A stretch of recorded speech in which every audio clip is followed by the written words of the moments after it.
The champagne flute slipped, kissed the concrete, and exploded, glass tinkling like cold rain around my boots.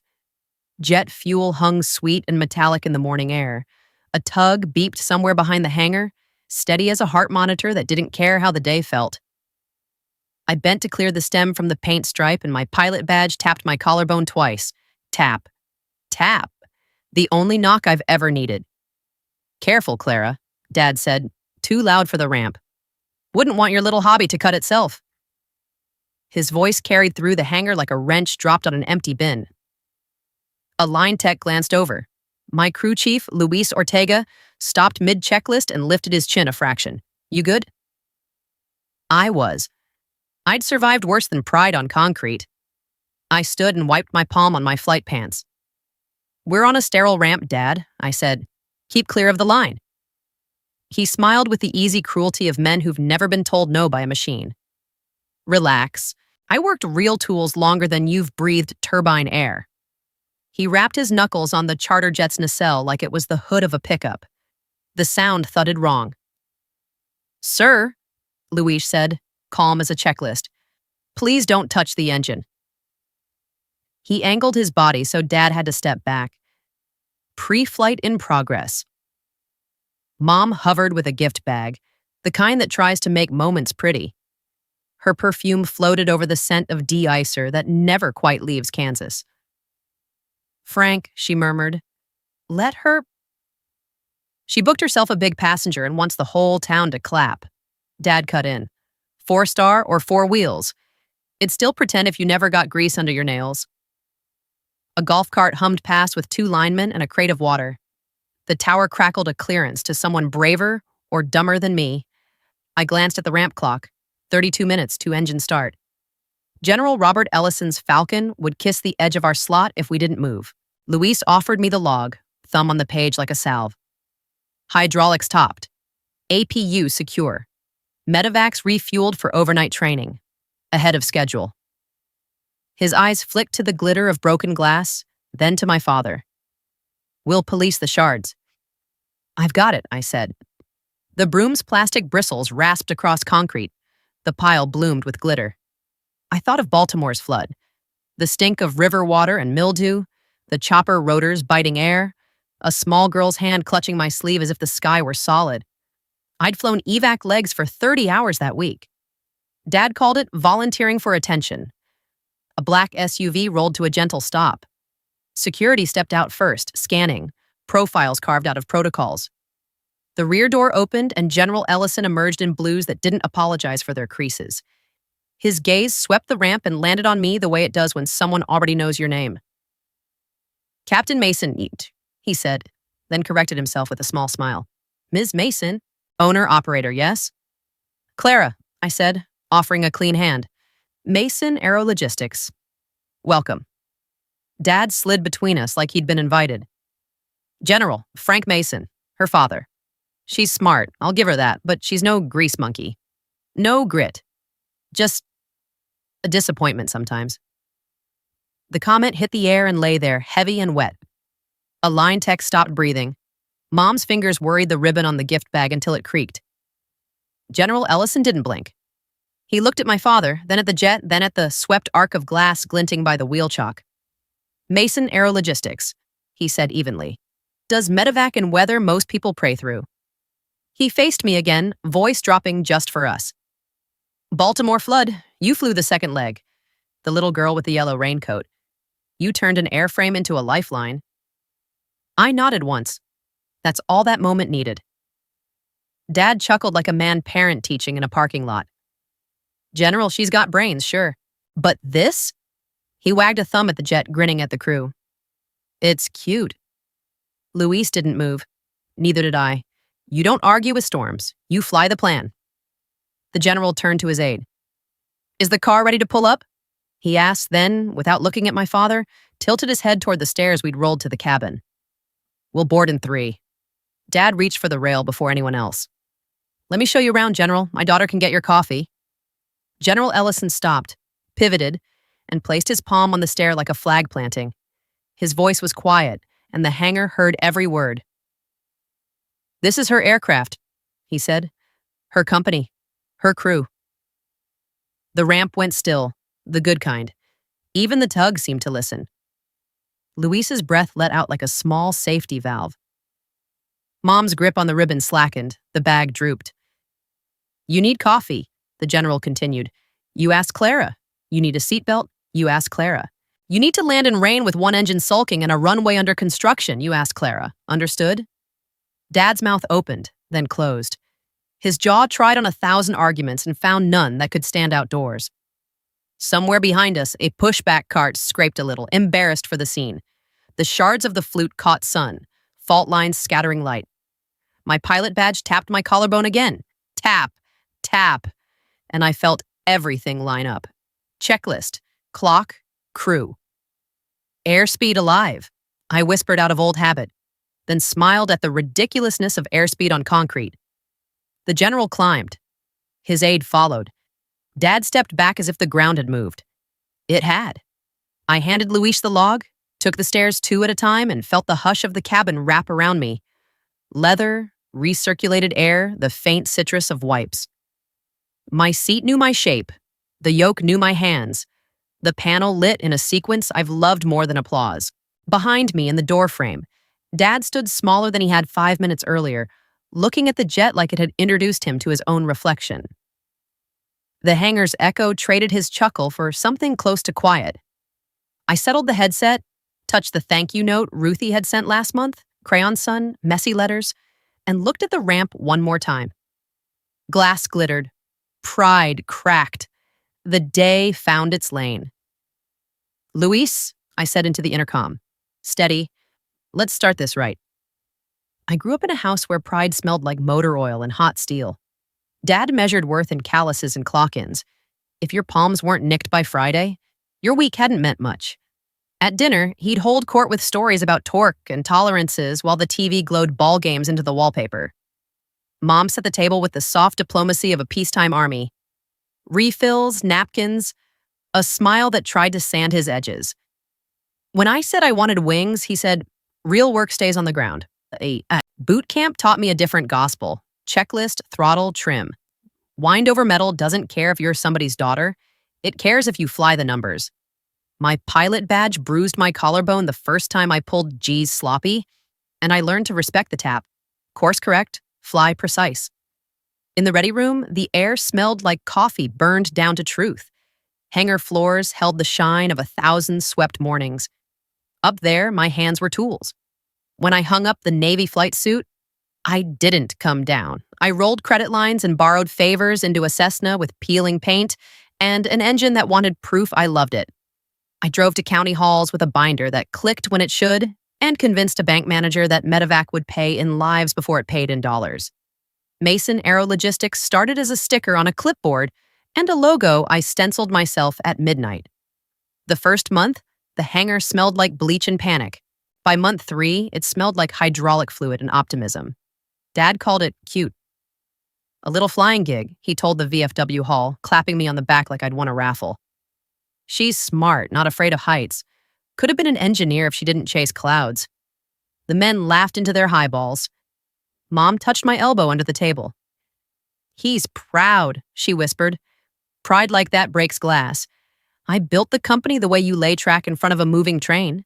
Luis Ortega, retired Air Force crew chief with wrists like wrenches, showed up after his second act, ended early and never left. He could hear a failing relay with the engine silent, smell a misfire in photographs. We called each other by last names because that's how trust stays tidy. He taught the new kids that safety wire is a language and torque wrenches keep secrets if you treat them right. In the office, whiteboards filled with call signs and tail numbers. On the ramp, we learned which lineman favored precision and which favored speed, and assigned accordingly. The first winter, ice polished the taxiway, and the medevac pager sang like a rude neighbor. I learned every nurse's voice in a 2-county radius, every dispatcher's sigh. We flew night legs to hospitals that blinked in and out of fog, blades flashing in red strobes, rotors threading air that didn't want to be held. In Baltimore's flood, the sky smelled like wet river and hot electrical. A little girl in a yellow raincoat, Ruthie, hair braided crooked, clamped to my sleeve as if altitude had handles. We're a bus with better views, Ochi told her, and she laughed even as the city drowned below us. Later, she sent a crayon sun with a note. Thank you for flying me out of the bad water. I taped it above the cockpit circuit breakers where I could touch it with 2 fingers before start. Tap, tap. Tap. Dad didn't see that flight. He saw Facebook pictures. Publicity, he said. You're chasing headlines. When a donor sent champagne to mark our first year without an incident, he popped a bottle in the hangar and joked that I'd finally joined the real world. The stem slipped in his fingers that day, too. It didn't shatter, but I heard the future in the wobble. I tried to recruit him to the thing he respected: hands, metal, mentorship. I pitched a veteran's apprenticeship program over meatloaf and his factory paper spread like a placemat. Old machinists hit 45 and get too expensive, I said. We can retrain. Sheet metal, composites, avionics harness. Your tricks with tolerances? Teach them to kids who only know CAD. He chewed and shrugged. Airplanes are toys. The shop floor makes America. So I built the program without his blessing. Luis wrote a curriculum that smelled like solvent and vocabulary. We bought secondhand benches and painted them until they looked like a promise. Apprentices showed up with shaky hands and spotless safety glasses. We taught torque spec before we taught pride. Let their first successes be quiet. Safeties tied, pins collared, fittings clocked right. I hung a photo of Dad's first lathe job by the break room coffee maker. A little private rebellion that tasted like sugar and regret. At the VFW one night, Dad did his routine. Her heart's big, he told a circle of men who remembered wars and wanted simpler stories. But she ain't got grit. Gets spooked by a busted knuckle. It's a hobby. She'll settle down. It was easier to let him talk than to teach a room to land in a crosswind. Then General Robert Ellison called. Not his aide. Him. He thanked me for Baltimore and said he wanted his inspection ride with a pilot who knew that checklists were love letters. He'd read our safety logs. He'd seen our apprenticeship plan in a grant packet he wasn't supposed to see, and underlined the part about older hands teaching younger ones how to listen to metal. Bring your father if you like, he added. He'll know what he's looking at, I told Mom first. She put a hand to her mouth and said, He'll be impossible, as if the weather could overhear her and plan accordingly. Dad puffed up like a parade float. Big man wants a tour, he said at the VFW, banging his glass on the bar. I'll show him how pretend works. The night before the flight, I walked the line with Luis. The hangar smelled like Jet A and degreaser. The floors shined through back our boots. We checked the Falcon's belly panels, traced the conduit runs with flashlight cones, and balanced the logbook on a rolling stool like sacrament. The apprentices stood back, eyes bright, hands kept in pockets on purpose. I held up Dad's old wrench, the one Mom smuggled out from his bench when he quit the factory, its handle polished thin by years. I'd mounted it on the shop wall where the apprentices clocked in. Tomorrow, I told them, we show what real work looks like. At home, the house hummed its old appliances at me like they were sorry. I pressed the pilot badge to my collarbone and felt the bruise it's given me since my first solo. 2 engines, 1 spine, I said to the mirror. The airport would smell like morning and metal. The general would stand on my stairs. Dad would call it pretend one more time. And somewhere, a little girl's crayon sun would be waiting above my breakers, bright as a runway light, patient as the sky. The VFW smelled like spilled beer and furniture polish, flags dulled to a permanent dusk along the wall. Dad held court at the high top under the TV, his laughter scoring the room like a scratched record. My pilot badge tapped my collarbone twice. Tap, tap, when I slid onto a corner stool. I kept my hands wrapped around ice water so I wouldn't reach for explanations nobody had earned. Clara's got a big client tomorrow, Dad announced to the table, chin lifted. A 4-star, man wants a tour of pretend.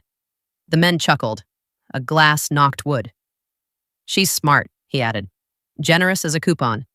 Just no grit. She'll come home when this hobby runs out of gas. I watched the screen crawl baseball scores and felt the old bruise of being edited in public. The bartender, Vietnam cap, quiet hands, set a coaster down like a truce. You flying steady? He asked, not looking at Dad. Steady, I said. We fly lives, then numbers. My phone buzzed in my pocket. Haptic clean as a checklist. A new message from a restricted contact slid into view. General Robert Ellison.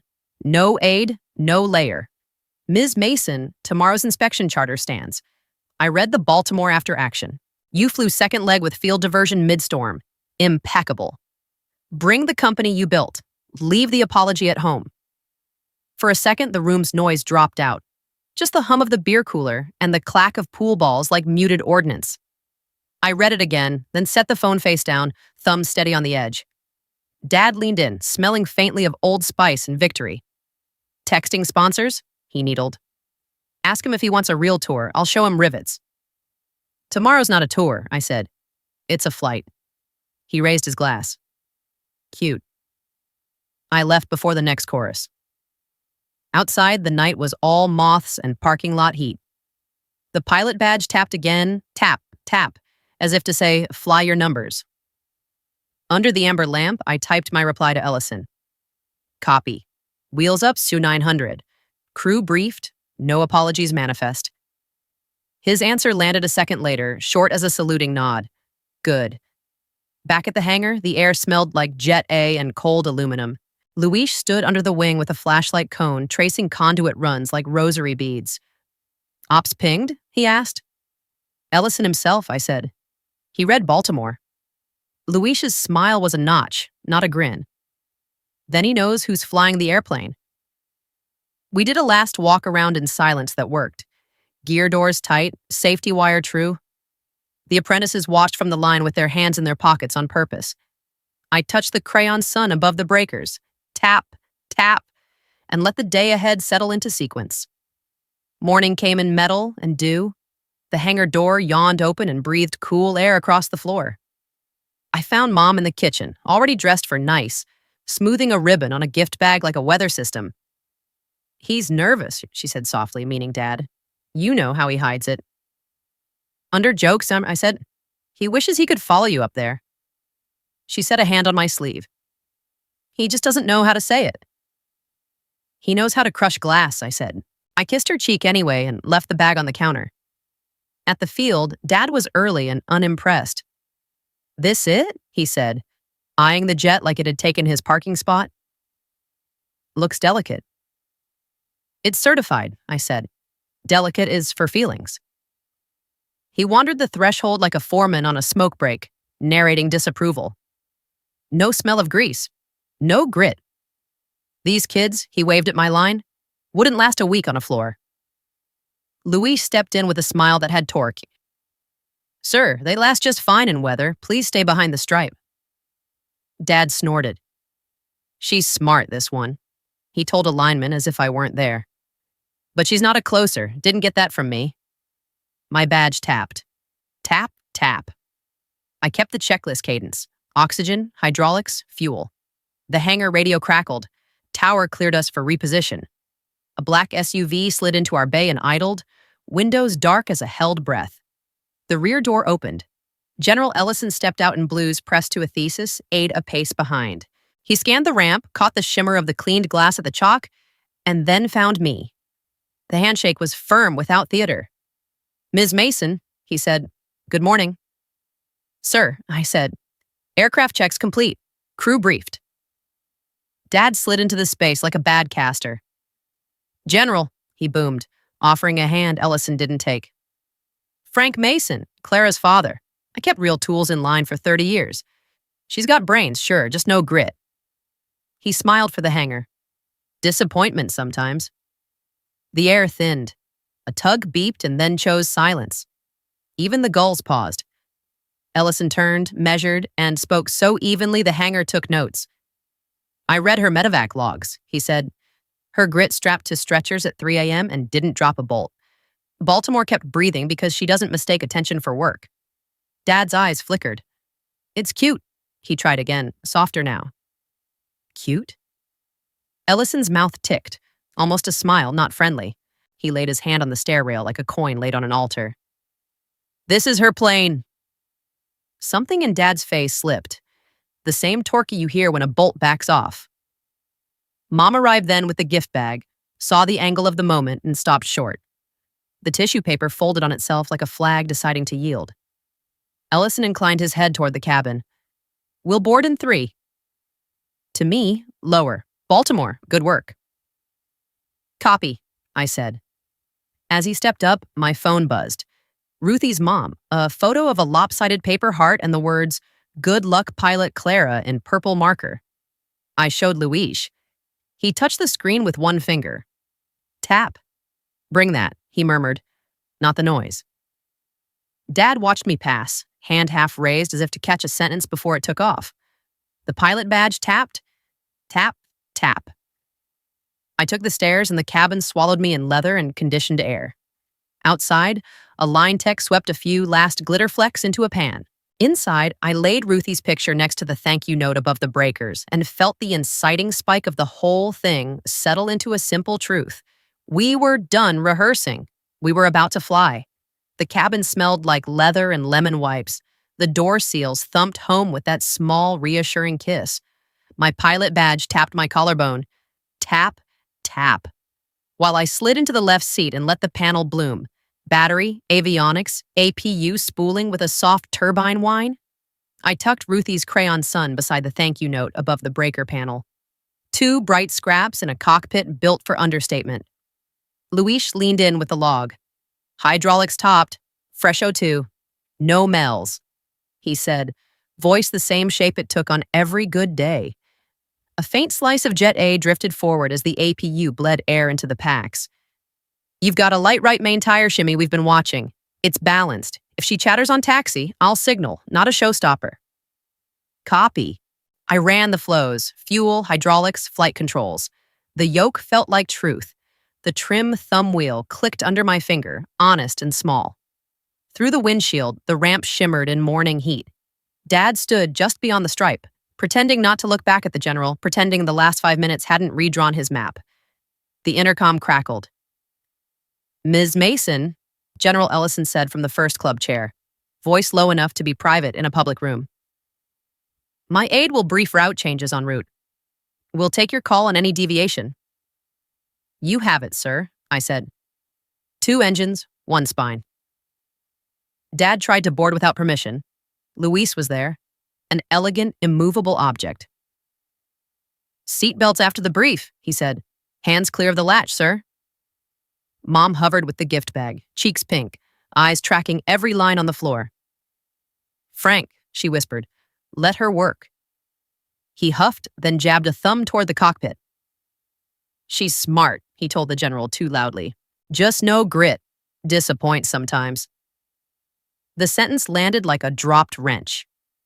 Even the pack fans sounded offended. Ellison didn't rise to it. He set his cap on his knee and looked at me through the open cockpit door, then at Luis. "Her pre-flight is cleaner than any VIP charter I've flown," he said to no one in particular, which meant it echoed exactly where it needed to. This crew's got discipline. Mini turn. The Cass winked a caution I'd seen in manuals more than in life. "Door seal armide." A hiss feathered my left ear. I kept my hands visible and my voice level. "Luis, right mid-seal didn't bite. Pressure trending." He was already moving. "Copy. Hold packs. I'm at the frame." A beat of silence, then his palm thumped the gasket. A tech's benediction. "Seated. Check key yes." The light went dark. The hiss died. I exhaled once through my nose. Dad, watching from the aisle, smirked. "Oh, a sticky door, big drama." Luis didn't even look at him. "Big airplane, little tolerances," he said. "Grit's knowing the difference." I pulled the checklist up on the MFD. The rhythm did the thing it always does, smoothed the room. Before start complete. Clear right, clear left.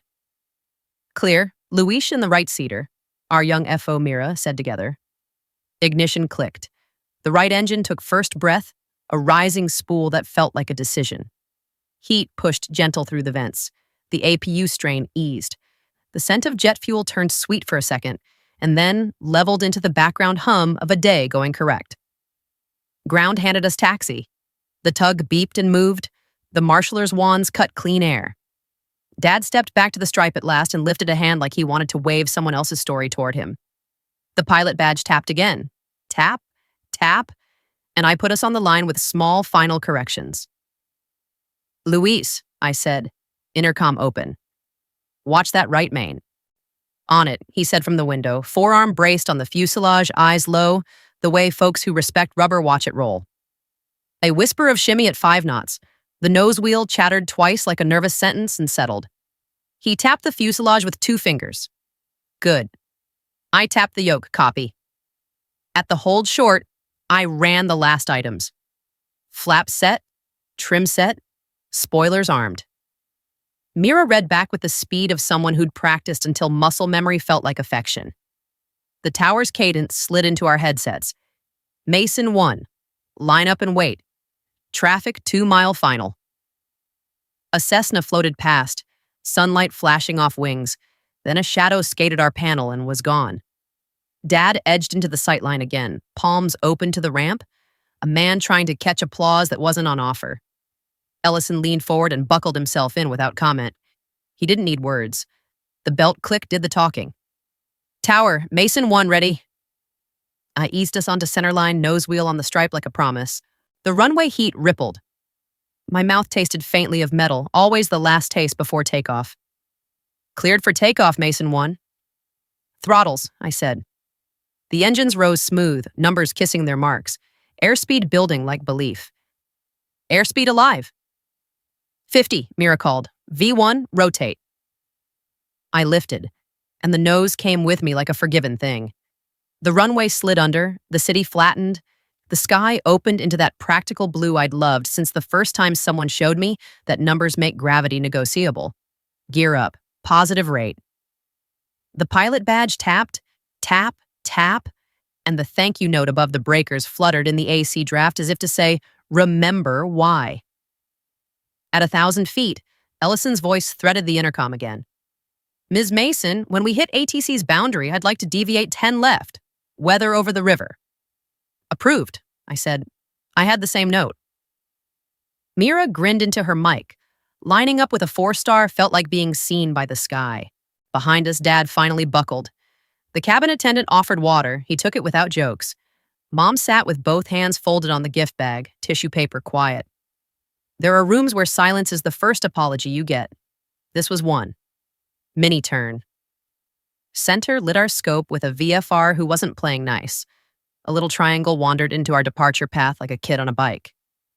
I nudged us 2 degrees right, called the traffic. We saw him before ATC did, and bled the tiniest bit of climb to keep our wake from tilting his day. "Nice," Ellison said. Not really to me, not really to anyone. Just to the air, which hurt him. Level at 10, we slid into smooth. The river glinted a dull pewter.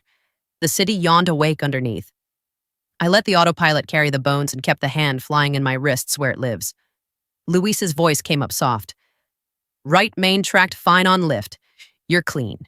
Bringing the broom to that glass when you're back. Copy." Wait, I said on keep 1 shard for the kids. Keep 1. Dad stood, gravity a suggestion at this altitude, and peered up the aisle. He had the look of a man who sees the inside of a machine and realizes it isn't full of magic, just effort executed correctly. He opened his mouth, then closed it. The seatbelt sign pinged. He sat again. Ellison's aide leaned over his shoulder and kept the inspection packet low, the edges crisp. "The apprenticeship proposal," he murmured, "borrows language from the factory floor. Fixtures, tolerances, spec discipline." Ellison nodded. "Because that's where the language started." He glanced toward the cockpit. "Your father will recognize himself if he lets himself." I kept my eyes outside and my hands inside, the only place a pilot's hands belong when a room is learning something slow. The pilot badge tapped once, tap, and then settled. Ahead, the first thin wisps of cloud scratched the windshield like fingernails from a gentler world. We briefed the arrival, ran the numbers, and bled speed on schedule. When the airport on the far end spoke our name, I answered with a tone my father had never learned matters more than volume. "Mason 1, inbound with information alpha." We were exactly who we said we were, exactly where we should be, exactly when we promised. Down through 2000, the gear came with a thunk I could feel in my molars, sweet and ordinary. Flaps marched down, each notch a little surrender that made us more honest to the air. We kissed the runway in one clean syllable. Brakes, spoilers, reverse. The cabin exhaled as if it had been holding a 10-minute breath. Ellison unbuckled and stood with the patience of a man who's happy to let competence exit first. "Ms. Mason," he said into the intercom, "that was instruction, thank you." "Anytime, sir," I said. "We do boring very well." As we rolled to the ramp, a maintenance crew in grease-grimed coveralls waited for our stop, wrenches glinting in their hands. Dad watched them like an old prayer, something in his shoulders loosening when he recognized his tribe in a place he hadn't expected to find them. The tug nudged us into the chalk. Parking brake, fuel pumps off. The panel went from galaxy to night sky in 3 deliberate clicks. I pulled the harness free and touched Ruthie's son. Tap, tap, before I stood. Outside the window, a small girl with a lopsided ponytail and a paper envelope clutched in both fists stood with our ground marshaller, bouncing in place. My throat tightened. Luis's voice ghosted the intercom. "Clara, we've got a visitor." "Copy," I said, and felt the day tip toward the thing it had been building all along. Heat shimmered off the ramp. Hot rubber and faint hydraulic bleed scented the air. I opened the cabin door and the ladder thunked down, hollow and correct.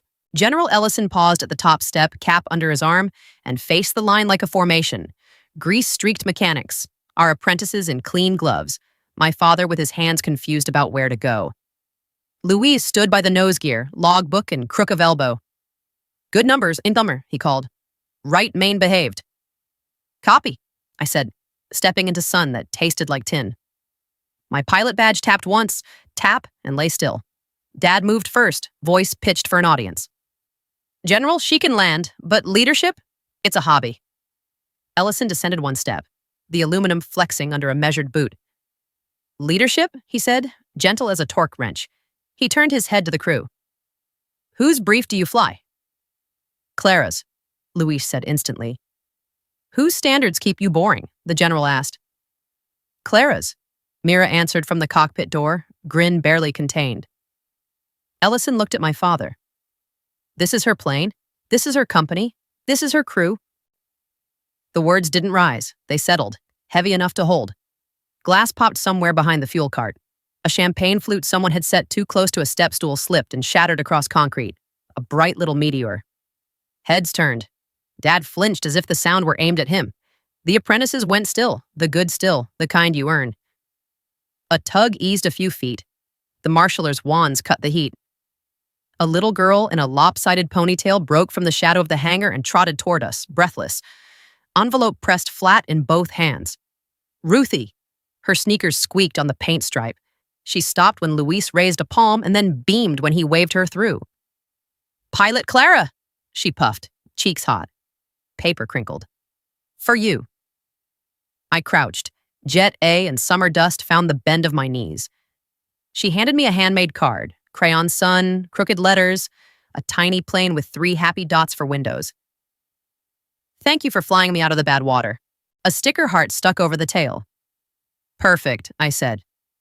My voice didn't wobble. I needed a new checklist. Ruthie's mom hovered back, eyes shining, mouthing thank you in a silence that felt like church. I tucked the card under my badge like a medal and stood. Ellison's aide snapped a single photo and put his phone away as if images were better when they didn't multiply. Dad reached for the card, reflex more than claim. I didn't hand it over. He let his palm fall, fingers blackened by work that lived in another era. The maintenance crew, greased to their elbows, shifted forward a step. One of them, gray at the temples, nodded toward me the way men nod to their own across machines. Another tucked a rag in his pocket and, without prompting, began sweeping glittered shards into a dustpan. "Mr. Mason," Ellison said, voice cooled by shade, "you built your life on tolerances and torque. She revived that discipline. Look around." He gestured to the apprentices. She turned old skills into tomorrow's wings. Dad's throat worked. "It's not the same," he tried, softer than I'd heard in years.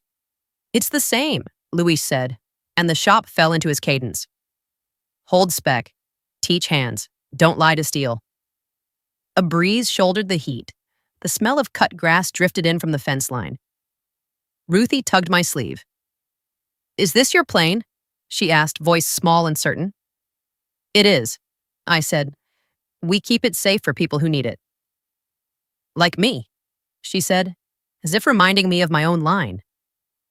The general adjusted his cap and faced the cluster of ramp rats, apprentices, and 2 parents who had run out of scripts.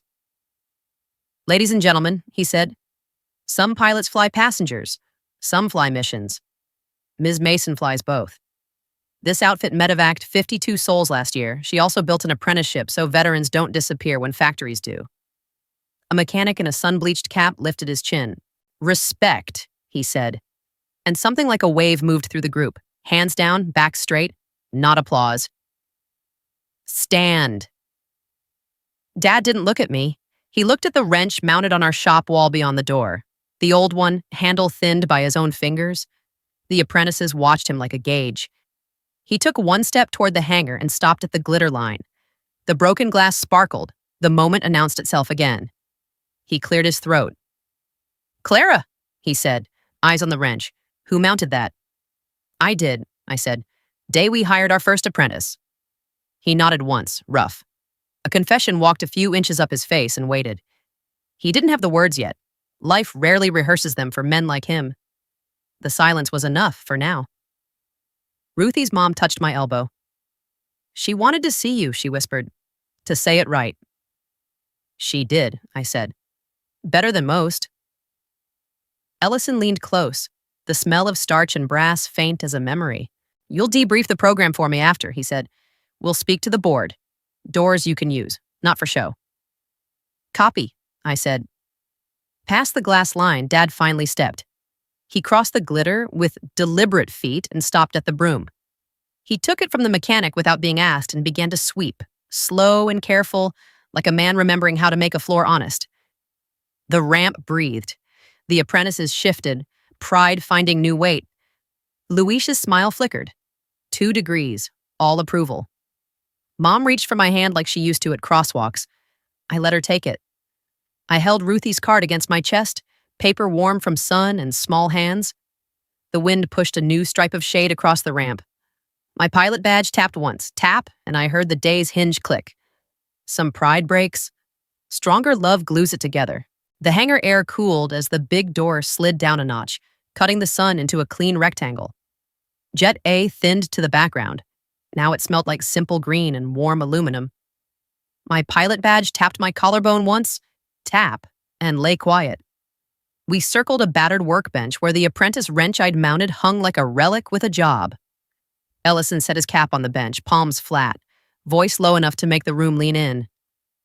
"Mr. Mason," he said, nodding toward the tool wall, "your tolerances raised a daughter who flies them."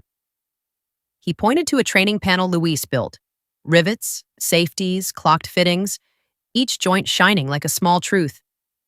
"This is your floor," translated. Dad didn't answer right away. He ran his thumb over the wrench handle, the metal polished thin by a younger man's years. The apprentices stood back, gloves tucked in belts, eyes bright. A fan ticked at the far end of the shop, moving warm air that smelled like cut zip ties and new wire. "Clara stole my language," he murmured, not unkind. "I borrowed it," I said. "I returned it upgraded." Luis slid a binder across the bench, tabs squared, fingerprints smudged into the plastic like signatures. "Apprentice rotations," he said. "Sheet metal, composites, harness, old hands lead, new hands document." Ellison glanced at Dad. "You don't have to like airplanes," he said, "to see your legacy and how these bolts stop asking to be rechecked." Minnie turned. An apprentice, Kirk, 19, buzz cut, shy mouth, clanked a tray down and froze. One rivet sat proud, just arrogant enough to catch the light. He flushed, reached to yank it, and stopped when Dad lifted a hand. "Don't rip it, Angry," Dad said, voice dropping into the register machine's obey. "Back the mandrel half a hair, feel the seat." He took the rivet gun like it belonged in this century and guided Kirk's hand, trigger feathered, wrist firm. The gun chattered, the head laid down smooth as a promise. The sound filled the bay, familiar and new. Kirk exhaled. "Thank you, sir." "It's Frank," Dad said. The name landed like a truce. Ellison smiled. 2 millimeters, all approval. Mentor signed, he said. Mom stood near the tool crib, fingers on the handwritten thank you Ruthie had taped to the corkboard, crayon sun crooked under a thumbtack. She drew your airplane smaller, she noted, eyes wet, and the people bigger. Correct proportions, I said. Ellison opened his tablet and slid it toward Dad. Your daughter wrote this apprenticeship proposal, he said. The screen showed my draft, grease-stained schematics beside bullet points about torque spec culture and reskilling machinists. She built a shop on the bones of your stories. Dad read without performing, lips moving a fraction on the words he'd taught me years ago: tolerance, fixture, gauge block. His shoulders lowered as if the room finally matched his weight. He set the tablet down like a part you respect. I was wrong, he said, small. I called it pretend. I called it proof, I said. Proof held. Luis rapped knuckles twice on the bench, his shop salute. Class at 1500, he said to the apprentices. Frank, you staying? Dad glanced at the wrench, then at Kirk, then at me. Yeah, he said, clearing his throat. Yeah, I'll stay. We moved to the training fuselage section. Skin panels cool, edges deburred smooth. The room smelled like fresh primer and coffee turning old. Dad showed two vets how to read a wiggle in a bucking bar by ear. Listen, he said, demonstrating, cheeks hollowing with the old concentration. Metal talks. You shut up and hear it. They did. The shop listened with them. Ellison leaned close to me, voice a quiet gear. You resurrected a factory in a hangar, he said. Board funding won't be hard. Name the program. Mason hands-on, I said, before I could second guess. Old skills, new air? He nodded. Send me the packet Monday. The apprentices cycled through, safety wire twists counted aloud, torque wrenches click sung like hymns. Dad corrected grips, not egos. Smaller bite, he told one woman, tapping her wrist lightly. Let the tool do the hurting. She smiled without looking up and nailed the next twist. Mini turn. The broom leaned by the door where Dad had left it. He picked it up again without being asked and swept a final glitter line into the dustpan. Shattered glass, now quiet and contained. He dumped it in the bin with care usually reserved for parts. Pride makes sharp trash, he said, half to himself. Love cleans it up, I said. Mom touched my sleeve, perfume faint as memory. He was jealous, she whispered.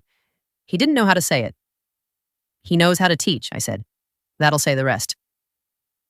Ellison gathered his cap and offered a hand to Dad. You raised a leader, he said. Dad's mouth wobbled, dignity catching and then holding. She raised herself, he tried, then shook his head. No, she raised the rest of us. The fan ticked, then settled. My pilot badge tapped. Tap, like a quiet gavel. I set Ruthie's card on the bench where we sign off work and pressed the corner flat. The crayon sun looked like a beacon in a room full of metal. We closed with a quick debrief. Checklists updated, a shim stock note for the right mid-door seal, class times posted. The apprentices filed out to wash up. The hand sink squeaked. Citrus soap cut through solvent on their palms. Dad lingered, fingers resting on the wrench as if it might leave if he didn't anchor it. Tomorrow? He asked, not looking at me. 1500, I said. Bring your old gauges. He nodded. I kept them clean. So did I said, and meant more than tools. When the hangar door climbed the last foot and the afternoon heat rolled back in, the shop smelled like sweat earned correctly. Outside, glass was gone. Inside, the bench held a new map, wrench, card, logbook. The day's noise had become instruction. We had swept the floor, we had kept the spec. We had turned a broken sound into a room where hands could learn. The ribbon looked too glossy for a room that smelled like primer and warm aluminum. The mayor's sash flashed. Cameras blinked. Our apprentices lined up in clean gloves, nervous energy crackling like static. My pilot badge tapped my collarbone. Tap, then went quiet. The apprentice wrench hung over the bench like a cornerstone with knuckles. General Ellison took the mic without pomp. Old skills, new air, he said, voice steady. Mason hands-on begins today because leadership is not volume, it's standards. He didn't look at me when he said it, He looked at our line of veterans and kids, which mattered more. The town crowded the hangar mouth. Boots, stroller wheels, a nursing aide on lunch break, 3-line techs still smelling like Jet A. When Ellison nodded, the mayor raised the oversized scissors. Dad's hand came up beside hers, sleeves rolled, forearm grease ghosted in the hairs. He didn't grandstand. He just held the ribbon level. Snip. The hangar filled with the small cheer people make when they recognize work rather than a performance. A mechanic started to clap, stopped, then lifted his chin. The line followed, bodies straightening into that quiet alignment you can feel in your ribs. Stand. We moved to the bench. Luis set a square of felt down and placed a small object in the center, a round paperweight fused from yesterday's shattered glass, edges smoothed, a tiny bubble caught like a breath, etched on the bottom, the day pride broke. So love could open. Dad picked it up as if it could tip. We kept a piece, he said, eyes on the clear circle. We made it useful. We made it honest, I said. He cleared his throat and looked at the floor he'd swept. I was jealous, he said, voice unadorned. Not of the flying, of the room listening to you. I called it pretend, so I didn't have to admit I didn't know the language. His palm skimmed the wrench's thin handle. I do now. Mom's fingers found my sleeve, grip firm as a tug's first push. He's here, she said, meaning the version we'd always asked for. We toured the stations, safety wire sung to 10, torque wrenches click-counted, rivet tails trimmed flush. Ruthie slipped in from the crowd with a new drawing. Our shop this time, people bigger than planes. She taped it to the corkboard under the first note. Crayons left wax scent in the solvent air. Ellison handed me a folder. Board funding approval, signatures crisp, ink bright. Launch your second cohort, he said. Keep your standards boring. Copy, I said. The words still put my spine in the right place. After cake on paper plates and 100 handshakes, the hangar thinned to its afternoon breath, fans ticking, metal cooling. Dad stayed, sorting gauges on the bench with the deliberate silence of a man rewriting his own manual. He set the paperweight on the sign-off pad, anchoring the day. Tomorrow, he said, not looking up. I'll run the fixture class if you'll have me. At 1500, I said. Bring the stories with the measurements. He smiled without teeth. I can finally measure both. I climbed the ladder into the Falcon and set Ruthie's second drawing beside the first. The cockpit smelled like lemon wipes and the faint sweet of old Jet A. The breaker label I'd touched 1,000 times caught the light. My pilot badge tapped once, tap, and settled like a gavel. On the way out, I pressed the paperweight into place, then laid a hand on the apprentice wrench and felt where his grip had worn it thin. The shop held new sound. Laughter under instruction, metal talking and being heard. Outside, Kansas flared gold, wind combing the grass flat and then letting it stand. People would call me a pilot, a boss, a daughter returned. I knew the truer geometry.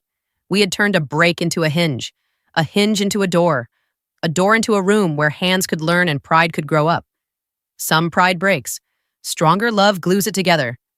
If you ever landed alone, remember, real home is built, not given. If you believe family can heal and pride can evolve, subscribe for stories about legacy, rebuilding, and the courage to forgive.